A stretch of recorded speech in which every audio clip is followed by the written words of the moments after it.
My guest on today's episode is David Burton. David works with the University of Missouri Extension, almost exclusively in the area of neighboring. David reached out to me through a fellow podcast guest and said, I'm doing this work. I've listened to your show. I think it'd be relevant. And lo and behold, it was. And I was so glad that he reached out and that he found himself on our show today. We had really, in my opinion, a beautiful conversation about the value of caring about each other and the social fabric that can get built when people feel a deep sense of belonging and a sense of connection to the people they do life with.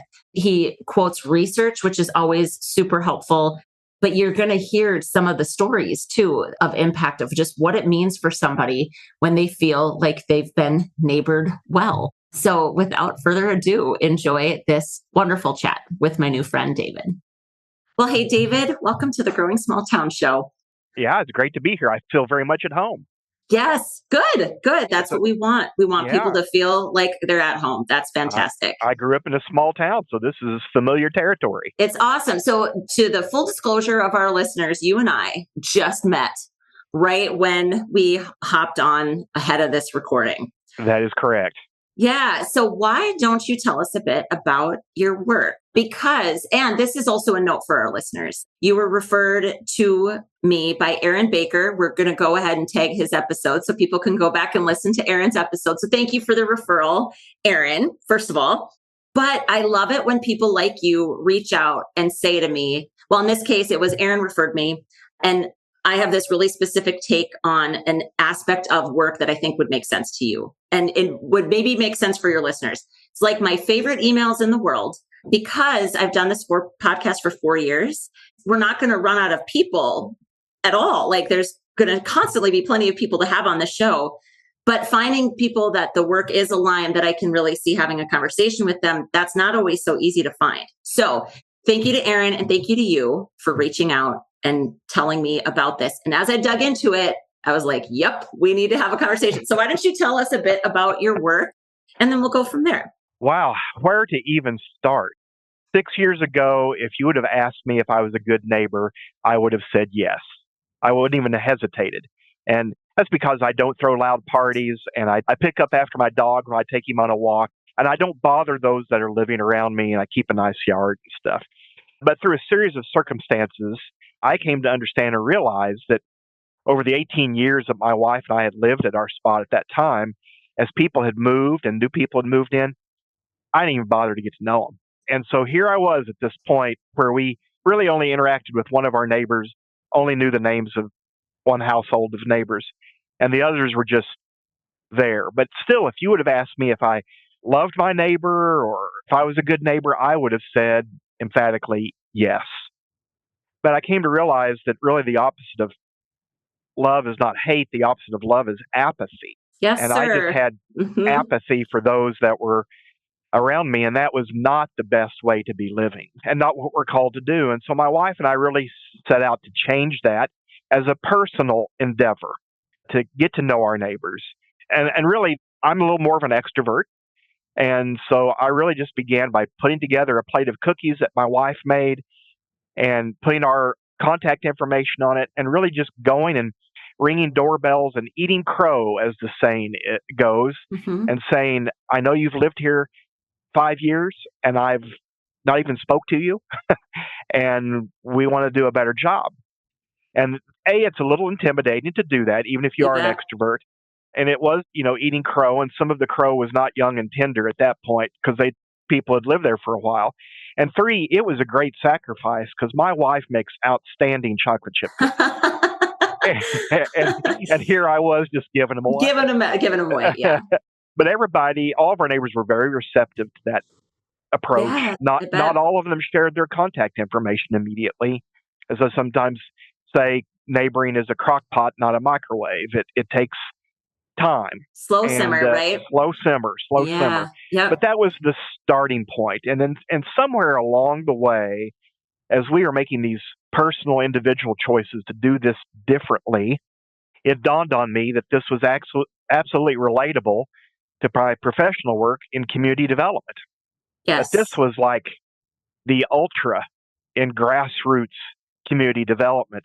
And as we started having neighborhood get-togethers, and as the neighbors around me then started reaching out to the neighbors around them, and as we saw that sort of move down the street and unfold, I'm like, oh, this has all sorts of asset-based community development principles involved here. And my neighborhood, sometimes it feels a little bit like a laboratory because I try things out there a little bit, but this absolutely applies to the work that we're trying to do around the state in Missouri. And my regional director at the time agreed to give me some time to tinker with the idea, but he kept saying, this is not your whole job. And just really as the concept exploded and the opportunities exploded, it's now pretty much the full focus of my work in Missouri. So there's definitely a need and definitely a lot of interest in it. And we could be doing so much more. Okay. David, number of things here. First of all, I so connect with the concept of grassroots community development, for one, just conceptually, because grassroots simply means that nobody told you to do it, that it came from within and it started on the ground, right? Like that's what it means. So I love that. I think too, now more than ever, like everybody that's in the world of either economic development and or community development, or if you're just a person in your town, like a lot of our listeners are people in their towns that just give a crap for lack, like they really care and they want their communities to thrive and be better. Those are the humans that can and will change the faces of their communities. And the way that you're talking about this, I think there's a shift in the kind of fields of economic and or community development to really think more about quality of life, because that's really kind of the touch point that this hits on, at least as I listen to you. And it's all about personal connection. It's personal. It's human centered.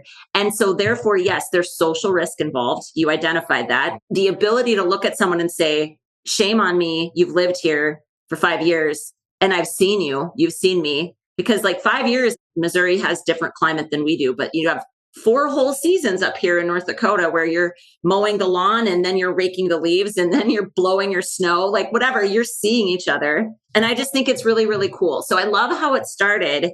Explain now, like, what's your job? What's the program? Who do you work for? What do you do? What is it? How does this work? And how do you deploy it in other communities? Sure. Well, I work for the University of Missouri Extension. Okay, perfect. The extension program, every state has an extension program through their land-grant university. Yep. It's all about adult education and outreach. And so my first directive was when I was given 5% of my time to dedicate to this was to come up with a literature review. 5% 5%. And so that was my first endeavor. I'm like, okay, is anybody writing about this? Is this even something that's on anybody's radar? And there were some books at that time. And that literature review, I keep a blog, and that complete review is on my blog, and I can share that with you later.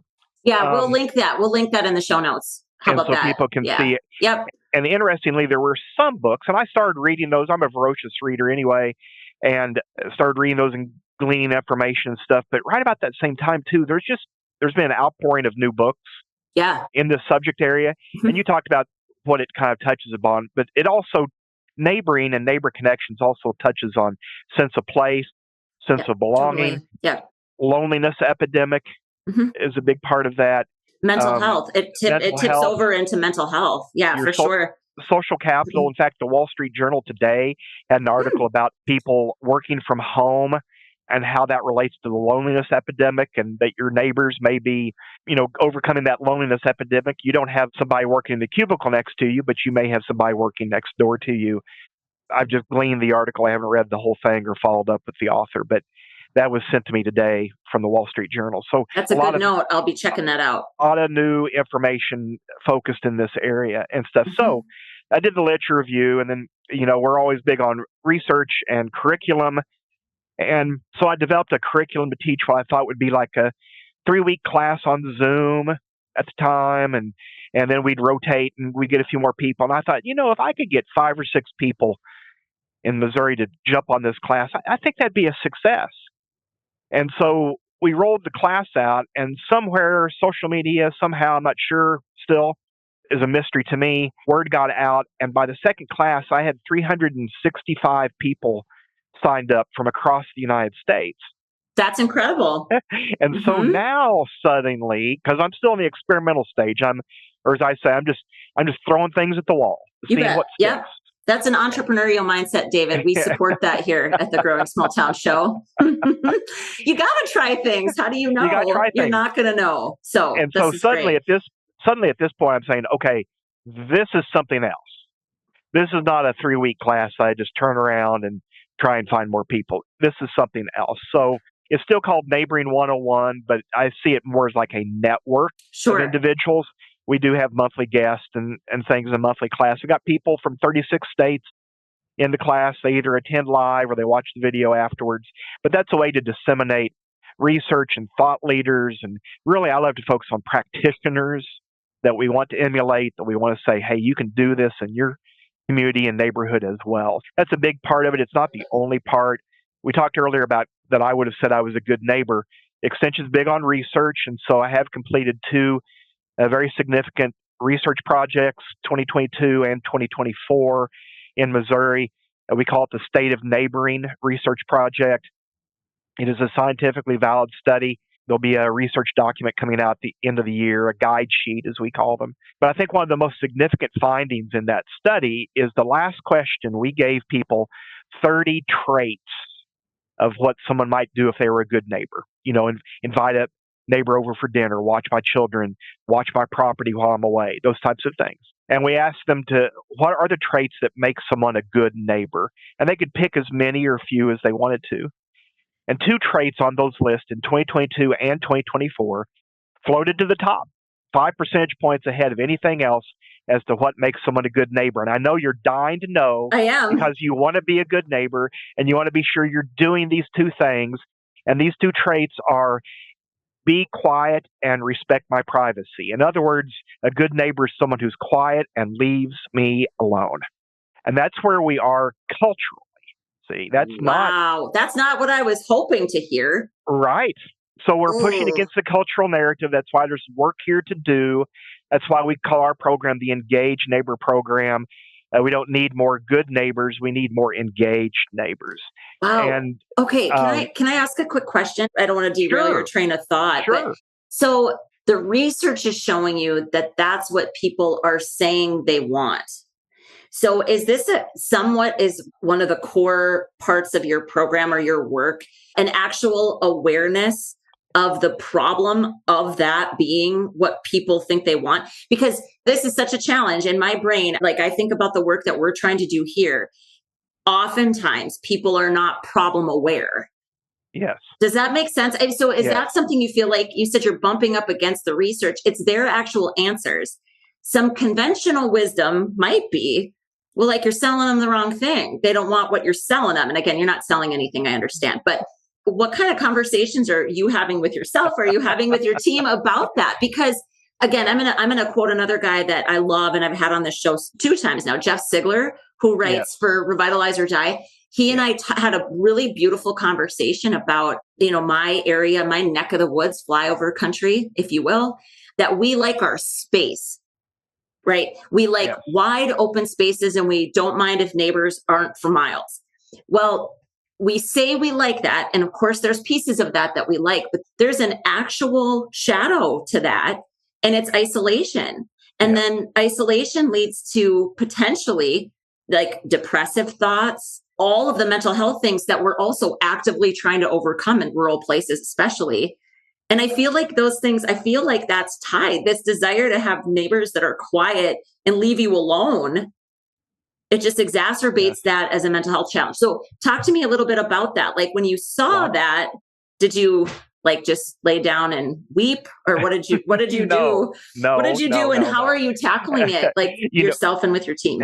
And to tie with what you just said, the separation doesn't just lead to isolation. That ultimately leads to reduction. So social capital, which leads to a reduction in the sense of belonging, which causes people to say, oh, I hate living here. I'm moving somewhere else. Yeah. Okay. Real quick, just pause. That's exactly it, right? Like we are all trying to get people to move to our towns. They don't stay if they don't tap in and feel a part of the fabric of the makeup of something. They've got to get that somewhere. So totally. And you don't get it through social media. No, you don't. You don't get it by watching Netflix on the couch.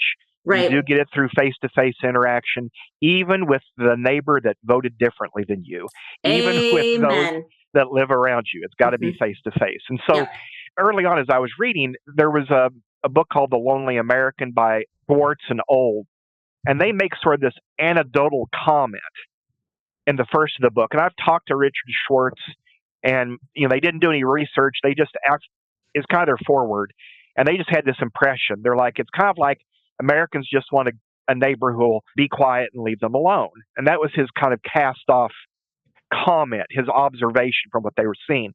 So that's one of the reasons we delved into that research topic, because we thought, I think there's something there.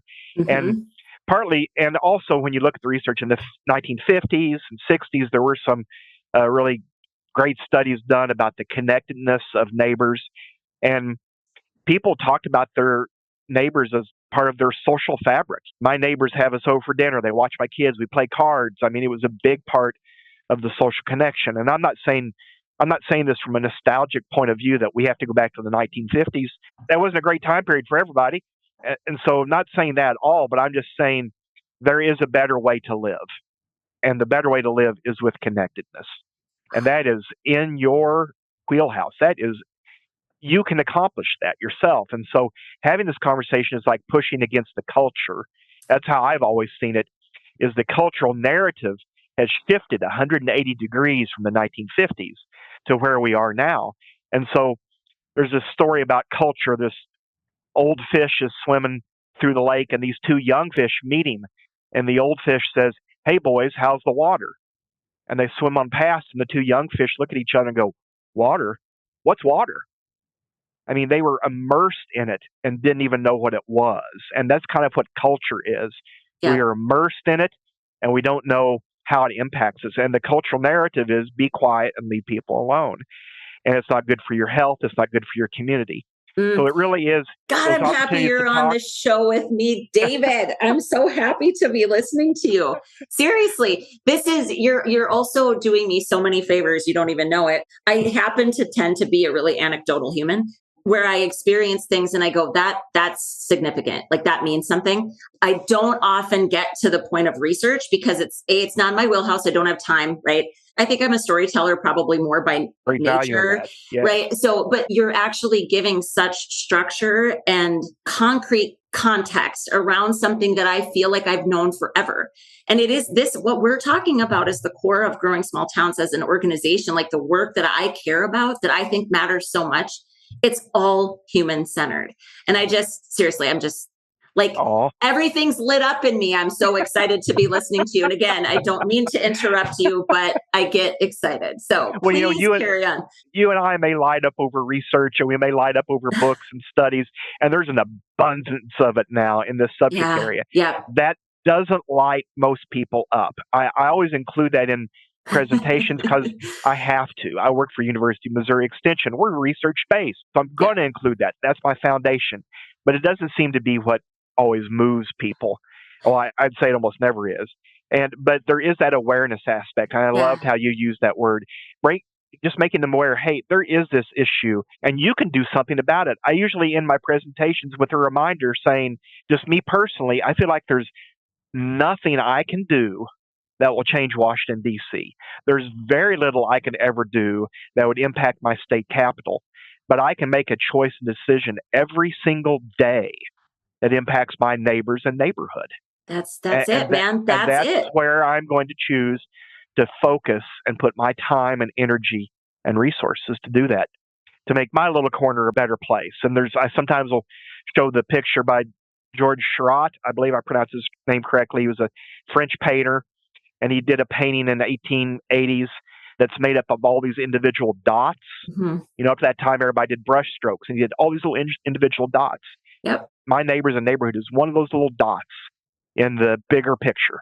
Yeah. And I'll take responsibility for that dot, but others have other dots to take responsibility for. Well, that's absolutely true. I just think that it's such a beautiful reminder, though, because this is why I'm not an overt fan of the media, the broader media, as it were, because it takes our eye off the ball. I think of, if it's not local to you and you're suddenly all fussed up about something happening, this like, let's find the injustices and complain about them and then get all like worked up about them. It feels so counterproductive to Yeah. me because and so not even to say that maybe that national issue isn't actually happening in some way, shape, or form locally, but I just think it keeps our eye off of our sphere and like our locus of influence. Like everything right around me is within at least my influence.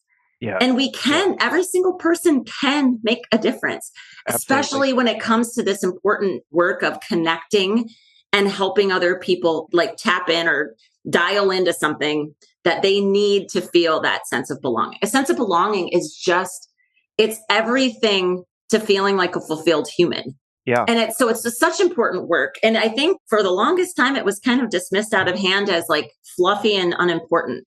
But even I'll just tell you again, to make the time more clearly, my background was in org development. And so all companies are trying to do, right, is hire talent, recruit talent. Everybody's fighting over the same people. Like the talent pool, I mean, it's not necessarily going to get bigger because you'll have retirees and then incoming people, right? So we're all trying to figure out how to get the best, the brightest, the smartest, the talented, most talented people to work with us. Well, that's where culture comes in. And it matters now more than it ever has. It's always mattered. Totally different world we live in now, right? Yeah. That those same principles apply to communities. It's really thinking about like, what do people need to feel like they matter, that they can contribute, that they belong. There's neighborhood research too, but I think of something you said there made me think of a group called Apartment Life, and they work with apartment complexes. They embed a couple usually in the apartment. Maybe they'll get a discount on that apartment rate, and that person that's located there has to give 20 hours a week to facilitating gatherings and activities and things in the apartment complex. And if there's two of them, they both are giving 20 hours a week to these activities. And Apartment Life's own research has shown that apartment complexes that they are in, people are 7 times more likely to renew their lease.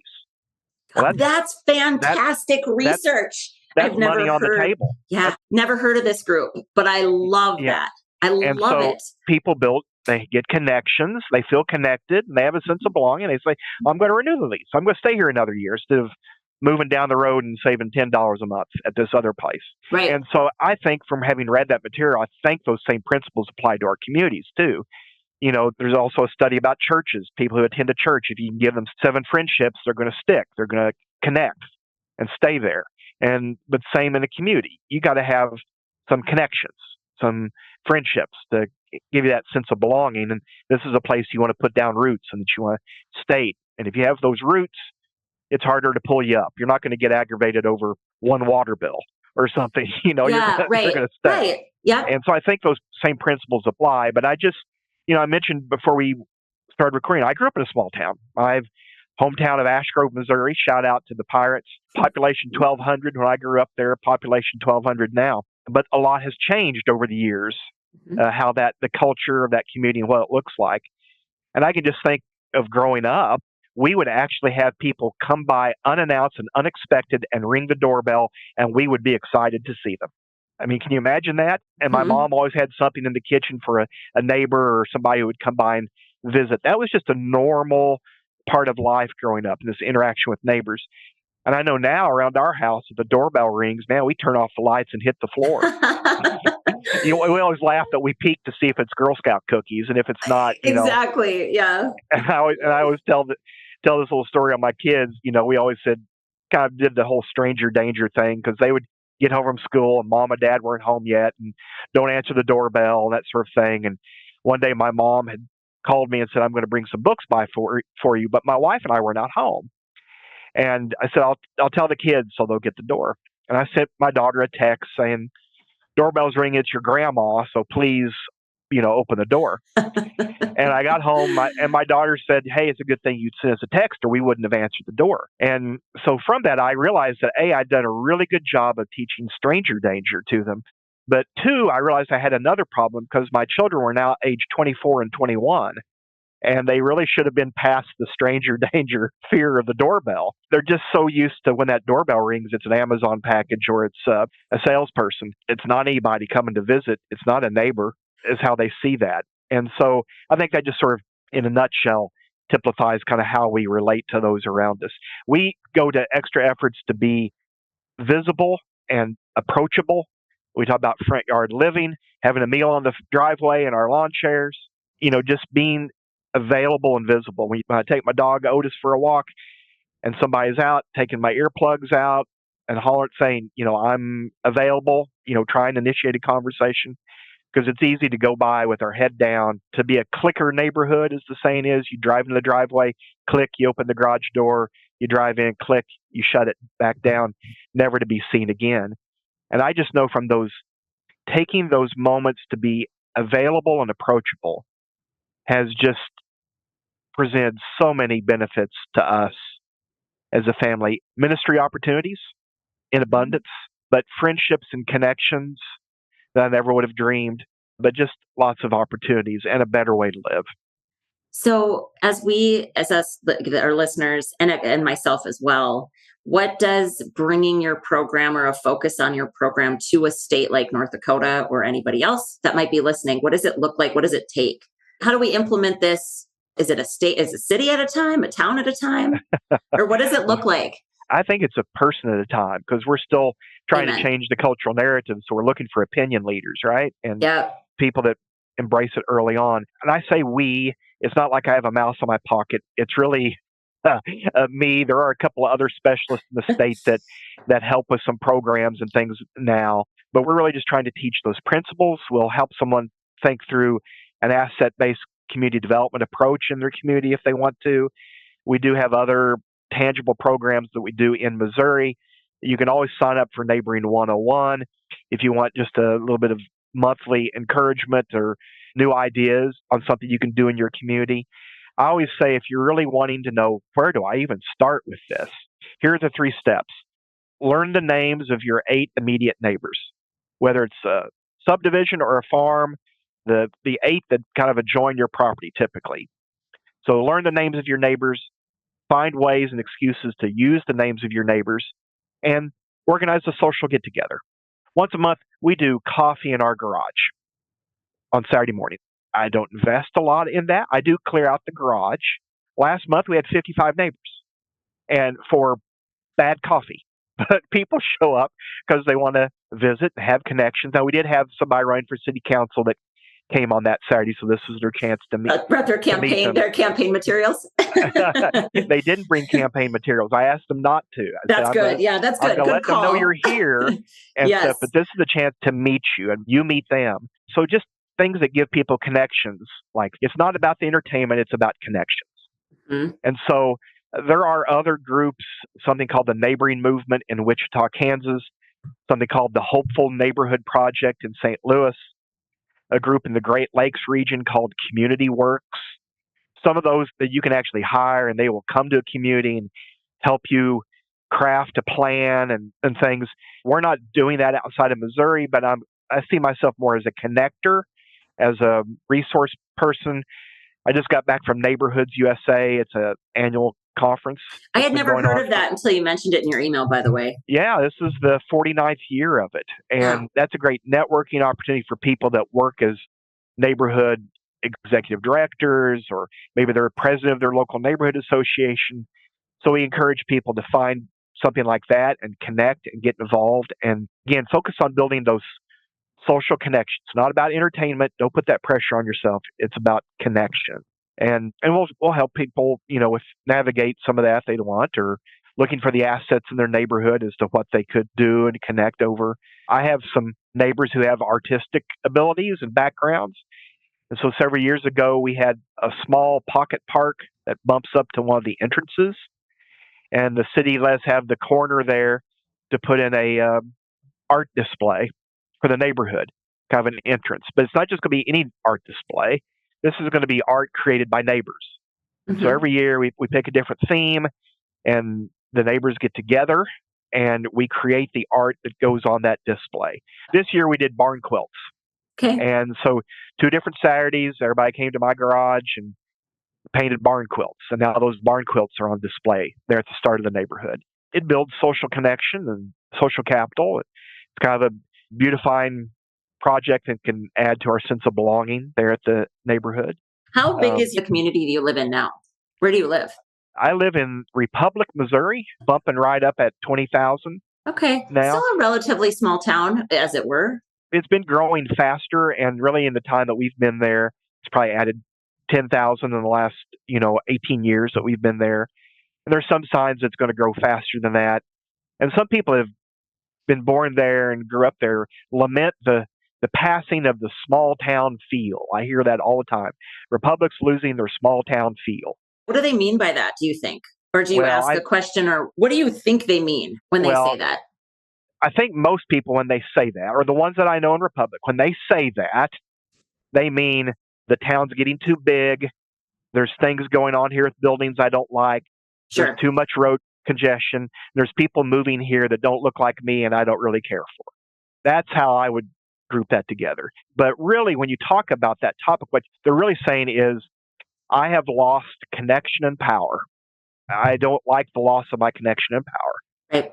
And so my pushback on them is always, and part of why the City of Republic has kind of embraced this engaged neighboring approach, is it's not about the size of the town, it's about your connections. And that is within your power. Right. To develop the social capital and connections around you. Usually the same ones that are lamenting the loss of small town feel also don't know their immediate neighbors and also walk away from the table or conversation when I start pressing them on that subject. Yeah. They're not really wanting to make those connections. They want their old connections and their old way back. That could be another element. Just those who are just opposed to progress or growth. They seem to think there's a middle ground of staying the same, and there's not. It's grow or die. Those are totally the two right. options. Yep, for sure. So there's part of that. I think one of the key feelings that they're having that isn't easy to articulate or to let yourself feel is grief. A grief over what they feel they've lost. Because that feeling is real. And yet it doesn't have to just be that way. I think like with everything, it's so important to learn the emotional literacy to like name our feelings. Like what is it that we're actually feeling? Instead of just saying, I don't like it. That's not a feeling. It's also not something that you can catalyze around. Like, okay, so you don't like it. Well, you have to ask about 10 million questions. Well, what don't you like about it? What do you miss? What do you wish it could be? What's missing that if it were there would make all the difference for you? Like all of those questions. So this conversation and this work, it is demanding more of us, right? I think as citizens, but ultimately, I think it's the key to having a fulfilled life in whatever place you're in. Yes. I do. And it's such a key part. When I think about practitioners, whether they're formally in economic development or community development, chambers of commerce often play a role in this, depending on the size of your community, again, or just those people that love their place. Thinking more about making those connections, that's where it's at. And I think for my really small town listeners, so our town's 1,800 people, so not that much bigger than where you grew up. Of course, I know my immediate neighbors. Like, of course I know them, right? So if you feel like you've got that unlock, take one step further out. Do you know the names of the people that live just a block down from you or a couple blocks down from you? Because even the face of my community, it changes all the time, David. It's incredible how many people I don't know. And so we can kind of resign ourselves to that and start saying things like, this is just not the town I grew up in, or this is not the way it used to be.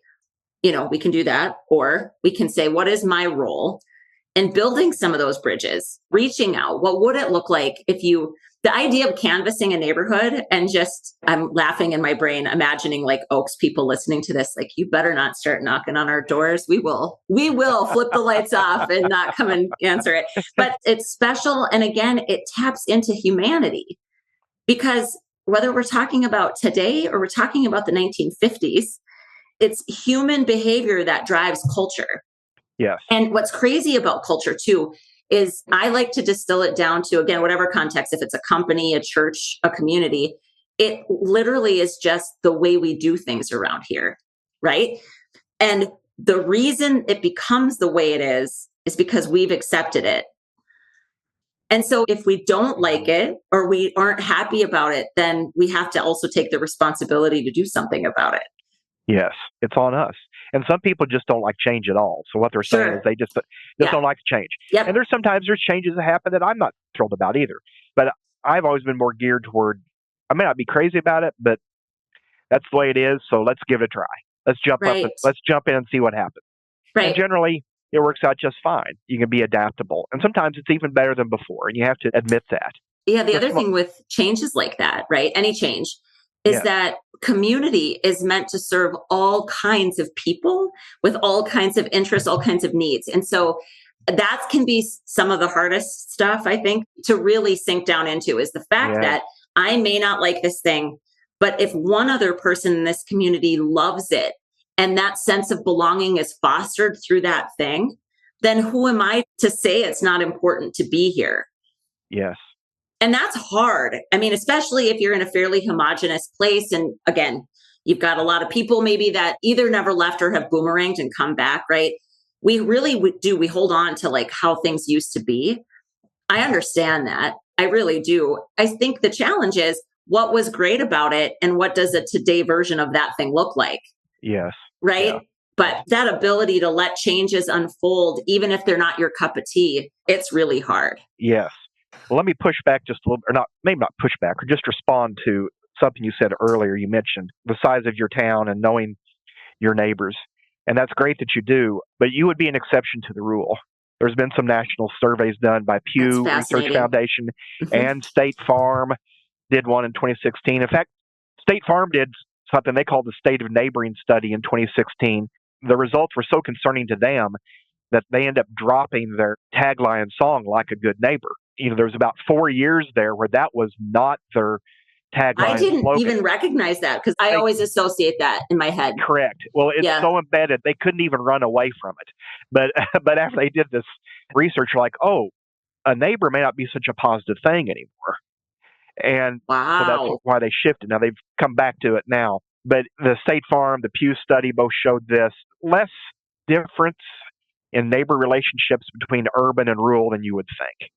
And in fact, I had an interim boss at one time, a few years ago, who was giving me a lot of pushback about doing this type of work. And her comment was, I just think it's stupid that we have to teach people to be neighbors now. Mm. And I said, well, it's not exactly a fair encapsulation of what's going on here. But two, I do think it's necessary. The research out of Colorado that Dave Runyon talked about in his book, The Art of Neighboring, they use three criteria. Do you know your neighbor's name? Do you know a fact about your neighbor? Have you talked to them in the last month? Mm-hmm. And when you use those three criteria, less than 10% were able to say yes to those. I would fail. Yeah. I mean, for sure. So it depends on, do you just say, do you know their name? Right. Yeah, but I've not talked to them in a year. Right. So totally that fair. gives a little more of a measurement to it. And so my boss was giving me pushback on this, and she lives in a very rural area. She goes, we don't know our neighbors. I don't see why it's even important. So, and this was during my review, and I might add, but I'm still employed, and she's no longer the interim. So there is that. And but anyway, I said, well, if when you're in a rural setting, you'd have to be more intentional to make those connections, to run into your neighbor. And I had a person in my neighboring 101 class who was in a very rural area of Missouri, and she decided to set out to meet her rural neighbors. They had moved there. They were about a year there. They'd met no one. She decided to host a little cookout, do hamburgers. She took flyers around to all the neighboring farms. She had some interesting stories about how that all transpired, invite people to their place. She had 36 people show up. Many of them had lived there for years, and they didn't know each other. They'd never had any interaction. While they were there, she said, here's a clipboard. Give me your name and your phone number and your address. Let's put together a directory so we can stay in contact, so we can do this type of thing. Again, it was kind of one of the principles from our neighboring class. She put this together, got it distributed to everybody. And I kid you not, she made the case for me with my boss. A week later, one of the neighbors' houses caught on fire. And that neighbor called Echo, can you start calling neighbors for help? And neighbors got there before the rural fire department did to help with some of the livestock, to go find the dogs that ran away. Absolutely amazing. It's absolutely amazing. The timing could not have been any better for Echo, for her neighbors, and for me, because I got to go and say, okay, here's why it matters. And so I love this so much. We have a neighborhood directory. One of my neighbors put it together. There's pictures of all of us. Wow. I mean, so That's fantastic. it's legit. So that. I love that this is, because I think I can understand, I really can understand the sentiment of your former boss or your former interim leader saying, I think it's ridiculous that we have to teach people how to be a good neighbor. And I guess my answer, and again, I am glad that you were able to come back with a concrete thing that you could see, because that it almost always has to translate into something like that for some people to grab onto it. So I can respect that. I think with all things, it's like, yeah, well, we don't have to like it, but that doesn't make it not true. People don't know how to be a good neighbor. They don't know what naturally is given to that behavior. Like, they don't know. So yeah, I don't like it either. I think it's crazy too that we have to teach people how to be good neighbors. But again, if you really just look at all the change that's happened, I love being in the generation I'm in so much. I'm a Gen X. Let's see, I'm 43. I'll be 44 this year. So I went through all of my high school years without a cell phone in my hand, right? Like, computers were just coming, like we took typing class and stuff, but like I didn't have a cell phone. I have seen that entire evolution, and I see what, like, my kids, how absolutely adept they are at just intuitively picking up technology. It's absolutely fascinating to watch. So when all of that became the primary driving skill set, of course, social connections, social interactions, and social skills on the whole have been deprioritized. To me, it's absolutely understandable why we are in a place now where we need to learn how to be good neighbors, because some of it isn't being taught and isn't being practiced even in a classroom. Yes. Right? Yeah. Like, so much of this beautiful back and forth that really is the founding principles and foundational blocks of good interaction and good connection. It's not happening, the face-to-face thing. So it's practice. They're less practiced. That's it. If we look at it that way, then nobody's at fault. It's still something to acknowledge and do something about, though, if we want to make things better, right? I mean, I think we can rail against these things, or we can accept, like you said, it is a thing. Let's do something about it, and then try things. Because besides a little bit of social risk, what else do we have to lose here? Right? Right. You have the world to gain. And I would say that's been my own experience. And I think, you have that push back a little bit in the rural setting in that way. I bet. Oh, I bet you do. And I didn't mean to say, by the way, that I'm like the perfect neighbor, because I'm not. No. Like, oh my goodness, I'm really not. I get pushback more in suburban areas where there's HOAs. I've been asked to come speak to, I don't know how many homeowners association boards, and I can tell I'm never going to get invited back. Usually it's somewhere in the presentation when I say an HOA needs to be more about social connections than enforcing the rules. And I am correct when I say that. But people on the HOA boards are there to enforce the rules, and lots of times they don't have other people wanting to serve, and that becomes a focal point. But generally, if you would focus on the assets of your neighborhood and the connections you can create, social connections over those assets, the rules would resolve themselves. Absolutely. The problems would resolve themselves. We've got it backwards. Absolutely. Yeah. Oh man, ain't that the truth? I have said that so many times. You just think about it. It's like, it would allow us to live in the gray instead of everything having to be black and white. Yes. And really, we live in the gray primarily. And I think too many times we try really hard to put black and white rules around things. And when humans are at the heart of all of those things, good luck, like, it's just, so, I mean, there's so much about your work and the way and everything you've shared here that I'm just so grateful. I'm so grateful that you reached out, because it really does feel very aligned with my entire outlook on the work, why it matters. And one of the questions that I get a lot, or I've been asked, is just this general question of, like, how do we know if a community is going to make it or not? And who decides that, right? And sometimes that conversation is coming from kind of a public official perspective, like they're trying to deploy resources in our state. How do you make it fair? How do you make it equitable, right? These kinds of questions. I continue to come back to, like, the people in that town are the ones that are going to make that decision every time. It isn't necessarily about what resources you give them. It's about their will, their intent, their fire, their passion. And so if we want our communities to be better neighborhoods and everyone wants to be a welcoming community, David, everybody, because if we're bringing in newcomers, we have to be. And being more neighborly, as you've defined it, is a clear path to being that. Yes, yes. It's a clear path forward. And it's also something every single human can do, which is always so empowering, I think. So what are you passionate about? I mean, I ask an individual, are you passionate about art? Then do an art festival, do a chalk festival, do something that gets people together and connected, if that's what your passion is. In Missouri, there's a National Good Neighbor Day. That's September 28th. And there's a team of us that have worked on that website and celebrating that holiday nationwide. And I had celebrated that some in my community first and then in my county. And I was at a Chamber of Commerce lunch, and the state rep for my area just happened to sit at my table.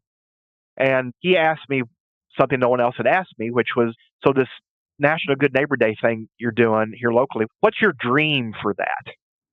Nobody had asked. And I thought, well, I kind of paused and just off the top of my head, I said, I think it'd be really cool if we had a whole week to celebrate neighboring in Missouri, like a Missouri Good Neighbor Week. Well, next time I heard from him 3 or 4 months ago, he'd written a bill and introduced it and wanted to know if I'd come up and testify about establishing Missouri Good Neighbor Week. And he told me, he said, maybe 5 minutes, that's probably all we're going to get. And this is the first year, it's no way it's going to get passed. And so I came up to committee, and I ended up being in front of the committee about 20 minutes. We picked up a couple of co-sponsors coming out of committee. It was a dysfunctional year in the legislature, but on the last day, it got tagged onto something else and it got passed. And so Incredible. Our governor signed into law Missouri Good Neighbor Week. It's September 28th to October 4th. And I think the value in having a holiday like that, the media loves it. We get lots of media coverage and running with it with this week, but also gives us a whole week of just media blitzing, all sorts of opportunities to say, do an act of kindness for a neighbor. You can come to our website and tell us about your act of kindness, be entered in a drawing. You can nominate other people who are great neighbors, and we're going to recognize them and celebrate them statewide. It's just been a great database and a collection of information. Last year, we had almost 20,000 acts of neighboring reported during that week. That week was kind of a motivation for some groups that went out and did service projects in their community. We're hoping to grow that. Some cities jumped on board and did their own local most engaged neighbor contest and then submitted their winner into the statewide engaged neighbor thing. So we're hoping to keep that momentum going and keep growing that from year to year. But that's been an opportunity to talk about that. And that was just kind of something that came about because I was asked what my dream was. So I'd say the same back to you or back to a listener in your neighborhood. What's your dream for your neighborhood? And don't do it alone. Try and find someone else to go with you, right? We can go fast when we go alone, but you go further with others. And so that's right. Get some others to join you in the work and set about making connections and adding to the beauty and strength of your community or neighborhood. Thank you so much. Thank you so much for this. It's truly a beautiful conversation. It's wonderful to meet you. And I've written down so many things. So when I send you this email with stuff to send back to me, you're going to be loading it down with links for these folks. Because I really do hope we can link to as many of the things as you identified, especially the Pew research, the State Farm research, like those kinds of things for the people that love to dig in. Man, I think that'll be valuable. And again, thank you for leaving our listeners with just a thing to do. Everybody can do it. Everybody can look around and decide. And what I often tell people is if you want it for your community, the community wants it because you're a part of it. Don't underestimate the things that you want to see happen. You might have a role in creating it, right? Absolutely.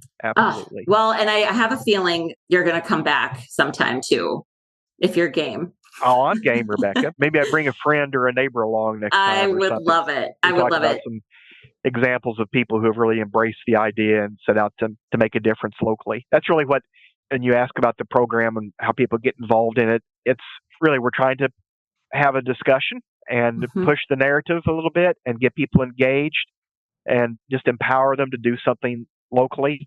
There's only one of me, so I've got to multiply people who are willing to do this work in their neighborhood and try different ways to do it. That's what we're celebrating. Absolutely. Something in physics, very small changes over a long period of time leads to incremental change, a bigger change. Oh, So it's always do, tiny. And again, like that's the other thing too, I want to remind everybody. If you try something and it feels like it quote unquote fails, just remember that created a ripple. Like some yeah, momentum is happening. And so take a minute and celebrate those little steps yes, because there is an enormous cost to doing nothing. And the costs to trying something are never as large. So get out there and risk a little of that social capital. Make yourself a little uncomfortable. Like you'll push through it and really, really cool things can come from that. absolutely. Make some time, go meet a neighbor. Love it. Thank you so much. Thank you.